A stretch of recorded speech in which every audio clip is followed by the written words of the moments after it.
मुझसे एक ने कहा कि अगर अजमेर का राफजी ख्वाजा गरीब नवाज का खादिम गलत हो सकता है, अजमेर में पैदा हुआ वो गलत कैसे हो सकता है? मैंने कहा ये लॉलीपॉप ना जाहिलों को देना। अबू जहल मक्के में पैदा होके जहन्नमी कैसे हो गए? क्या कहने उतबा शीबा मक्के में पैदा होके जहन्नमी कैसे हो गए? काबा के अंदर बुत था, जब वो गलत हो सकता है तो ये तो अजमेर में भाई साहब। ये लॉलीपॉप इसीलिए कहा जाता है कि इल्म सीखे, उलमा से जुड़ के रहे, तब समझ में आएगा।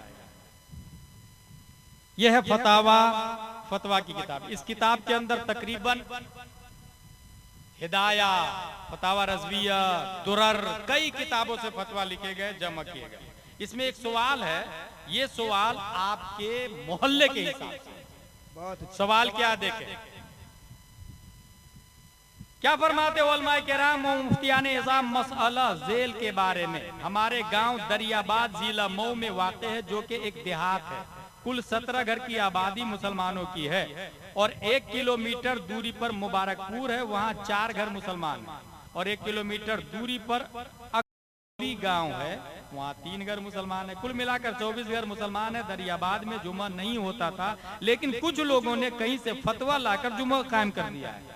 इसी रमजानुल मुबारक में ये वाक़या पेश आया है, तभी से जुमा कायम है। जब हम लोगों ने फतवा मांगा कि कहाँ से फतवा लाकर जुमा कायम किए हैं और इसमें क्या लिखा है हम देखेंगे, ताकि इस मसले की वजाहत हो जाए, तो उन लोगों ने कहा कि फतवा गायब हो गया, गुम हो गया। सवाल यह है कि जुमा जायज है या नाजायज, और अगर जायज है तो उसके बाद जुहद पढ़ेंगे या नहीं। जवाब, दरियाबाद जब देहात है तो इसमें जुमा की नमाज जायज है। देहात में जुमा की नमाज जायज है, लेकिन अवाम अगर पढ़ते हो तो उन्हें मना ना किया जाए। अवाम पढ़ रही तो पढ़ने दे, कम से कम इसी बहाने से अल्लाह अल्लाह तो कर ले रही है, पढ़ लेने। वो जिस तरह भी अल्लाह व रसूल का नाम ले गनीमत।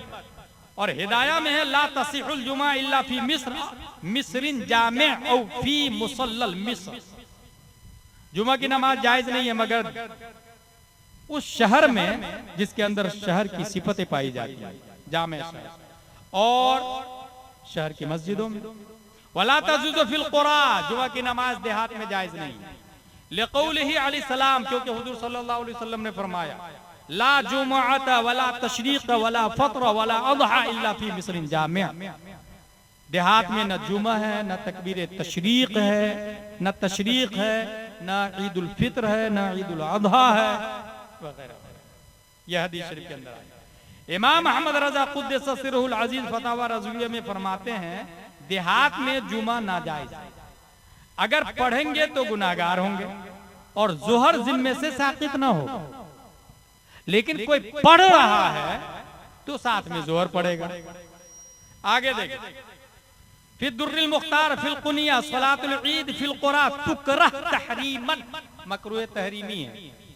आई लिअन्नहु इश्तिगालु बिमा ला यसिह लिअन्नल मिस्र शर्तु सिहा, सेहत जुमा के लिए शहर शर्त है। और शहर की ये तारीफ के जिसकी अकबरे मसाजिद में उसके सुकान जिन पर जुमा फर्ज है, यानी मर्द आकिल बालिग तंदुरुस्त न समा सके, हमारे अइम्मा सलासा रहमहुल्लाह ताला से ज़ाहिरुर रिवाया के खिलाफ है। इस पूरे फतवा का ये मतलब है कि देहात में जुमा की नमाज नहीं है, और अगर लोग पढ़ रहे हैं तो जोहर की नमाज पढ़ेंगे। ये तमाम फतवा की किताबों में लिखा हुआ है। अगर कोई शख्स आके इसके खिलाफ कर रहा है और ये कहता है कि मुझसे बड़ा मुफ्ती कौन है, तो वो इंजीनियर मिर्जा की औलाद हो सकता है, वो ताहिरुल पादरी की औलाद हो सकता है, वो गुमराह और बदमज़हब हो सकता है। अहले सुन्नत व जमात का यही अकीदा है जो मसलक आला हजरत और फतावा रज़विया शरीफ में लिखा हुआ है। फतावा रज़विया शरीफ में जो है वही मसलक आला हजरत। अगर उसके अगेंस्ट कोई चलता है और फिर आपको कहता है कि मैं बड़ा मुफ्ती हूँ, आप समझ जाए वो मुफ्ती नहीं है, वो आपको बेवकूफ बना रहा है, वो लॉलीपॉप दे रहा है। और फिर ये भी बात आती है अगर मैं मुफ्ती हूँ तो नहीं हूँ तो आओ कोई मेरे सामने मुनाजरा कर लो। भाई ये हसन अल्लाह यारी इतना बड़ा मरदूद खबीस है, हजरत अबू बकर हजरत उमर को जहन्नमी कहता है। कौन जाएगा उससे मुनाजरा करने? ये मुनाजरा करने वाली बात है। कुत्ता कुत्ता है कि नहीं है साबित करो, ये मुनाजरा करने वाली बात है। सूरज मैं नहीं मानता, ये मुनाजरा करने वाली बात है।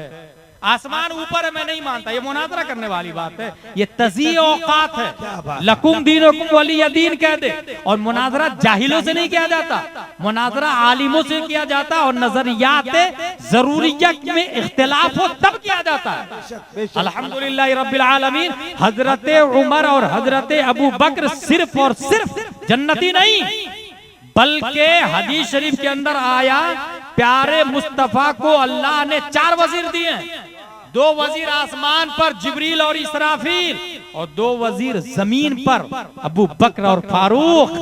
2 वजीर जमीन पर। और यहाँ एक बात बता दूं, अपने ज़हन में सेव कर ले, जिब्रील और इसराफील जिंदा है, इसका मतलब हमारे मुस्तफा जिंदा है और सल्तनत मुस्तफा बाकी है।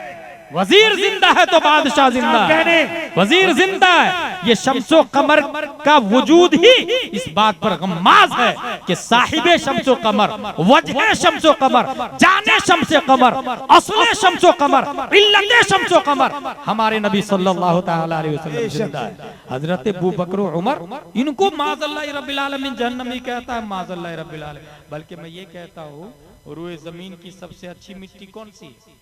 जो जिसमें मुस्तफा से टच है। उसके बाद वो मिट्टी जो उसके बाजू में है, यानी हजरत अबू बकर सिद्दीक की मिट्टी। जब मिट्टी का जवाब नहीं तो अबू बकर का जवाब कहां से आएगा भाई साहब? इसलिए फतावा रज़विया शरीफ में जो मसला लिखा हुआ है उसके खिलाफ अगर कोई जाता है तो आप समझ जाए वो गुमराह कर रहा है। और थोड़ी सी तवज्जो देके एक्शन ले, अपने बड़े दारुल इफ्ता से राब्ता कायम करे, ताकि अल्लाह तबारक व तआला हमारे और आपके दीन की हिफाजत करे। हमारी माँ और बहनों से गुजारिश है कि जहाँ पर आलिमा का कोर्स हो रहा है, लोकल तौर पर अप डाउन 40-50 साल की माँ और बहनें भी आलिमा बन सकती है। ये नहीं सोचे कि 10 साल की रहेगी तभी एडमिशन लेगी, नहीं, अप डाउन करे ना, लोकल आलिमा को लाए। अगर आलिमा नहीं मिल रही आपके गांव में तो जो लड़का अपने लिए लड़की तलाश कर रहा, जो बाप अपने बेटे के लिए लड़की तलाश कर रहा, उनसे मैं रिक्वेस्ट करूंगा कि आलिमा बहू लेकर के आए और आलिमा को कहे कि तुमको 2 घंटा सुबह 2 घंटा शाम पढ़ाना है। वो ससुर भी जन्नत में जाएगा, वो सास भी जन्नत में जाएगी, वो शौहर भी जन्नत में जाएगा जिनकी बीवी पढ़ाए। और गांव की माँ और बहनें किताब लेकर के जाए, शर्माए नहीं, नकाब पहने, कायदा बगदादिया लेकर, मदनी कायदा लेकर के जाए, यसरनल कुरान लेकर के जाए, शान से जाए पढ़ने के लिए। हजरत अबू बकर बुढ़ापे में अल्लामा बने, जवानी में नहीं, बुढ़ापे में अल्लामा बने। इसलिए पढ़ने की कोई उम्र नहीं होती है, अप डाउन करे, पढ़े। इस तरह माँ और बहनों का अलग मदरसा, जेंट्स का अलग मदरसा। तालीम ही आपको बताएगी आपका ईमान क्या है, दीन क्या है। वरना कब आपका बेटा आपसे कट के गुमराह हो जाएगा, कब आपकी बेटी आपसे कट के किसी काफिर के साथ भाग जाएगी, आपको शऊर भी नहीं होगा। रब्बे कदीर हम सबको कुरान शरीफ, हदीस शरीफ, फिक़्ह शरीफ पढ़ने, समझने, अमल करने की तौफीक अता फरमाए। मैंने ज़्यादा वक्त लिया, वमा अलैना इल्लल बलाग। अस्सलामु अलैकुम व रहमतुल्लाहि व बरकातुहू।